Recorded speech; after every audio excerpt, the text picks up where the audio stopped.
Well, I'm now joined in the studio by Dr. Hellyer from the Royal United Services Institute and author of A Revolution Undone, about Egypt after the fall of Mubarak.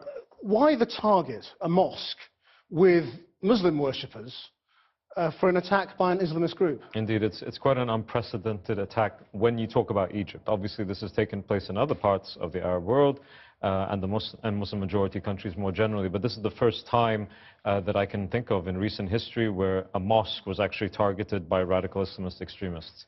And it's certainly the largest sort of attack that I think we've seen ever, really. 235 people, and that's just the latest numbers. And one suspects that those numbers will unfortunately increase.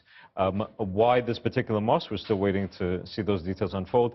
But predominantly, the speculation does surround whether or not this was affiliated to some sort of Sufi order. So they would go for any minority, basically, because they've attacked Christians before? Well, Sufis aren't a minority in Egypt per se. I mean, Sunni Islam is the predominant form of Islam in Egypt, and Sufism predominates within that. It's part and parcel of that. But it does raise an interesting question. What now is supposed to be a civilian as far as these radicals are concerned? And really, nobody is. So what effect will this have on Egyptian politics? Because, I mean, this is a struggle that has been going on for years. I'm not sure it will have much, to be perfectly frank. What you've seen in the Sinai over the past few years, going back at least to 2010, is that you've seen these sorts of groups emerge. They change, they intensify, but ISIS in the Sinai, the Sinai province as it was called, has its roots in Ansar Bayt al-Maqdis, which actually predates the last few years of upheaval and turmoil anyway. So does this have anything to do with Syria and Iraq? I mean, you know, we've seen IS being squeezed there. I mean, could this be one of their new fronts? We've seen the chatter among channels that relate to ISIS in Syria and Iraq that, you know, this will be a new phase. There's not going to be a continuous stretch of territory in a place like Syria or in Iraq. So the group is transforming into a quote-unquote, a more regular terrorist outfit, which means that we can expect attacks not simply in Egypt, but in other parts of the world as well.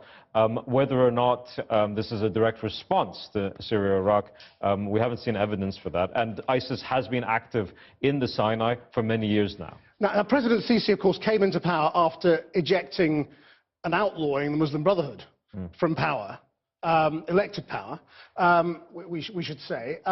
Will he be able to use this, do you think, to increase his squeeze on that group and people who support it? Again, I think that some of this is actually completely disconnected.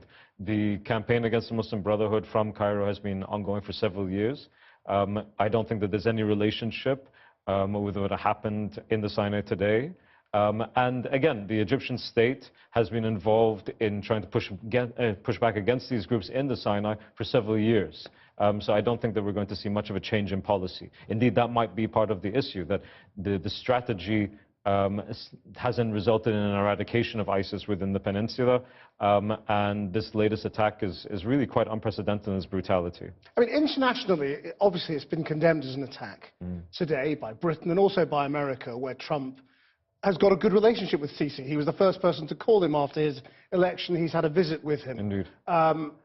And he's now just tweeted, apparently, that America must get tough, and domestically he said we must build a wall and have the Muslim ban. Not the, he hasn't used the word Muslim ban, he said the ban. Yeah. Egypt isn't part of the ban, though, is it? Egypt is not part of the ban, will not be part of the ban, and when statements like this come out of the Trump administration, I feel we really have to emphasize something. ISIS targets, by far, Muslims far more than it targets anybody else. And it's Muslims, by far, who are fighting against ISIS. So this talk of, you know, a quote-unquote Muslim ban in order to push back against it, I think is really quite ludicrous. Thank you very much indeed for coming in. Thank you.